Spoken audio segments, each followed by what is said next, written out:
Digamos que tienes $100 y decides meterlos a una cuenta de ahorros que te da un retorno del 100% anual. Al finalizar el año tienes $200, pero si en vez de hacer la capitalización anual, la haces semestral. O sea, que la tasa de interés se parte a la mitad y a los 6 meses capitalizas sobre el nuevo monto más los intereses. Ahora, al final del año tienes $225.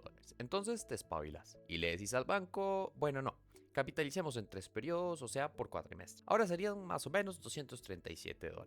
Entonces le dices al banco que no, que cambiaste de opinión y que ahora quieres hacerlo cada 6 periodos, o sea, bimestralmente. $252 al final del año. Y para este punto te haces la pregunta, si divido los periodos anuales en infinitas partes, ¿tendré infinito dinero? Teniendo esto en cuenta, encuentras que la fórmula general para este caso es 1 más 1 entre n a la n.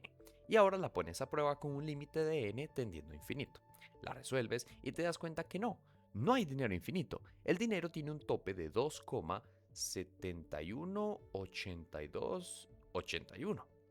Suave, suave, suave. Es ese.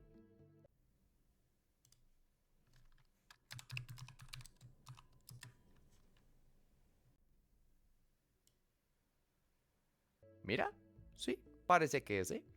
Y bueno, si quieres entender un poco más cómo funciona este maravilloso número, quédate, que te lo cuento. Siempre que hablamos de números irracionales, el primero y único, me atrevo a decir, que se nos viene a la cabeza es pi. Y es que es un número que está presente en nuestras vidas desde muy temprano. Pensémoslo así. Una figura que los niños tienen muy vista es el círculo, ya sea en juegos, juguetes, balones de fútbol, de básquetbol, de tenis, de béisbol, etc. Cuando llegamos a la escuela y la profe nos dice, pi es una constante matemática aproximadamente igual a 3,14159, que es la relación entre la circunferencia de un círculo y su diámetro. Y claro, a un niño cuéntale algo que relacione a juegos o diversión y se le quedará para toda la vida. Además, si lo vemos, el número pi tiene una representación que es hasta bonita, si lo queremos ver así. Esa forma que tiene nos llama mucho la atención. Pero ¿y?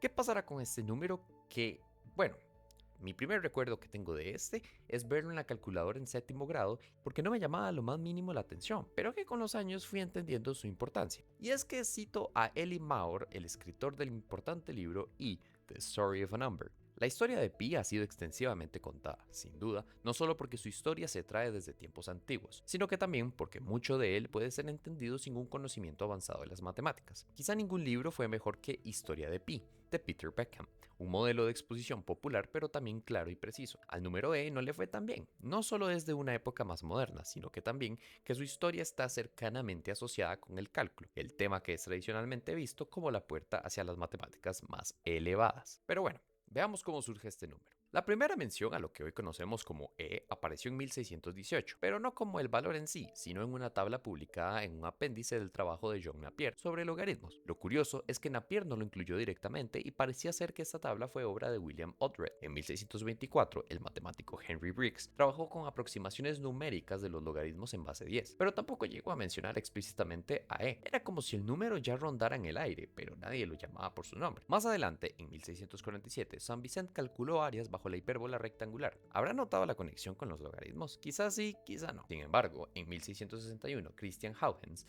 sí captó que la relación entre la hipérbola y los logaritmos era clave, sentando las bases para vincular el área bajo la curva y igual a 1 entre x, con lo que luego sería pero lo mejor estaba por venir. Resulta que el gran avance no vino de los logaritmos, sino de la economía. En 1683, Jacob Bernoulli, mientras estudiaba el interés compuesto, encontró una curiosidad. Si inviertes una unidad monetaria con un interés del 100% anual y divides los pagos en periodos cada vez más pequeños, la fórmula 1 más 1 entre n a la n tiende a un valor límite. ¿Y adivina qué?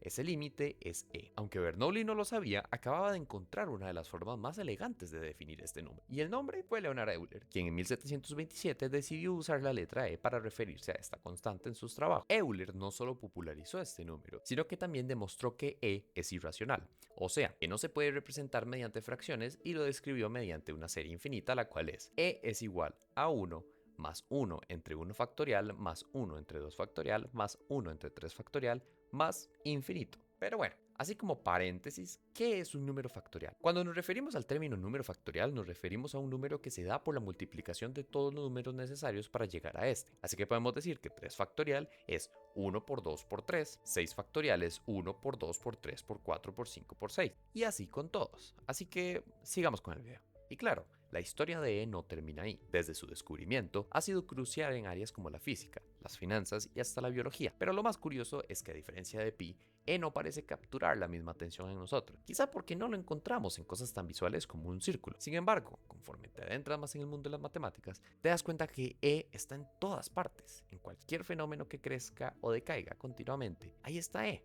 como un ritmo constante que regula el universo. Pero bueno, me puse sentimental, me disculpo. Pasemos a ver dónde podemos encontrar a E. Número 1. En la física. El número E está profundamente relacionado con la física debido a su papel fundamental en fenómenos que involucran crecimiento, decaimiento exponencial, oscilaciones armónicas y análisis de sistemas dinámicos. Aquí te detallo algunas de sus principales aplicaciones. Decaimiento y crecimiento exponencial. E es esencial para describir procesos donde algo cambia a una tasa proporcional a su tamaño actual. Por ejemplo, tenemos la desintegración radiactiva. Este es un proceso en el que los átomos de algunos elementos, llamados elementos radioactivos, liberan energía a través de partículas o mediante radiación electromagnética, provocando que se desintegren o se transformen en otros elementos. También E aparece en la ley de enfriamiento de Newton.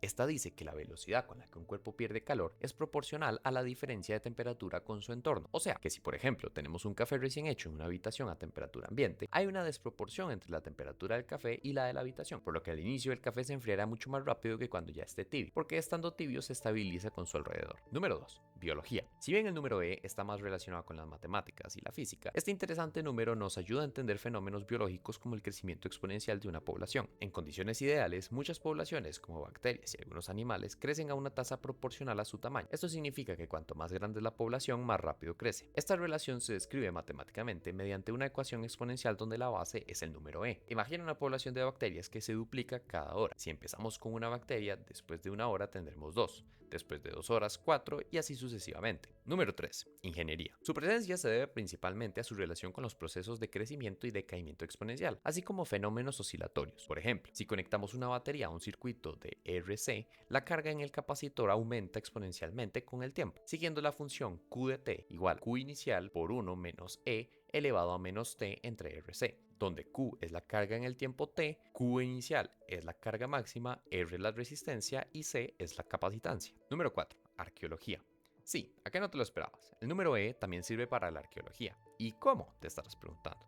Pues bueno, resulta que volvemos a la desintegración reactiva de la que te hablé en el apartado de física. Aquí entra en juego la desintegración radiactiva del carbono 14. Este isótopo se descompone a una tasa constante conocida como vida media. La vida media del carbono 14 es de aproximadamente 5.730 años. Esto significa que, si conocemos la cantidad inicial de carbono 14 en un organismo y la cantidad que queda en la muestra actual, podemos estimar cuánto tiempo ha pasado desde que el organismo murió. Impresionante, ¿no? Pero bueno, podría ser un quinto apartado sobre matemáticas para explicar esto, pero prefiero tocarlo como tema aparte. Durante este video te hablé de E y sus usos y cómo tiene que ver con los logaritmos naturales. Pero ¿por qué E es la base del logaritmo natural y no otro número? ¿Qué es un logaritmo natural? Presta atención. Primero hay que entender qué es un logaritmo natural y cómo funciona. Pero primero definamos al logaritmo. Cuando elevamos a la n, nos preguntamos qué resultado b da elevar esa a la n.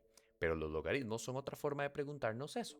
Lo podemos ver como, para obtener b, ¿cuál exponente n necesito para a? Aquí entran los logaritmos naturales. Cuando veamos ln de x, se nos está preguntando a qué potencia debo elevar e para obtener x. Pero ¿por qué logaritmos naturales? Los logaritmos naturales son llamados así porque aparecen de forma espontánea en muchos fenómenos naturales, como el crecimiento poblacional, la desintegración radiactiva, las tasas de interés compuesto continuo y las ecuaciones diferenciales. Y ojo, no es que unos viejillos que les sabían mucho a la mate decidieron porque sí poner los logaritmos naturales como base para entender estos fenómenos, sino que el otorgarle a los logaritmos naturales estos eventos de la naturaleza surge de cientos de observaciones y seguimiento de patrones matemáticos que al final determinan la naturaleza de estos fenómenos. Además, E es su base por muchos motivos, algunos más elegantes que otros, y es que sí, si hablamos de E pensamos en elegancia. ¿Por qué?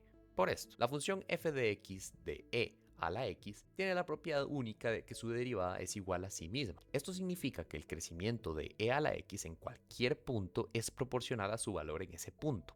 Ninguna otra base de logaritmos tiene esta propiedad tan elegante. Sin dudas, por lo menos para mí, e es un número súper interesante, no solo porque junto con pi su representación tiene cierta aura, sino que todo el contexto que lleva detrás es fascinante, y que este número sea el responsable del crecimiento y decaimiento en muchos sectores de la ciencia es fascinante. Es de esas constantes universales que siempre nos preguntamos por qué ellas sí y no otro. Espero que después de este video te interese un poquito más la mate y el número E tanto como a mí. Estudia mucho, quién sabe, a lo mejor vos sos el próximo descubridor de una constante universal como E. Si el video te gustó, compártelo, suscríbete y déjame un like. Bye.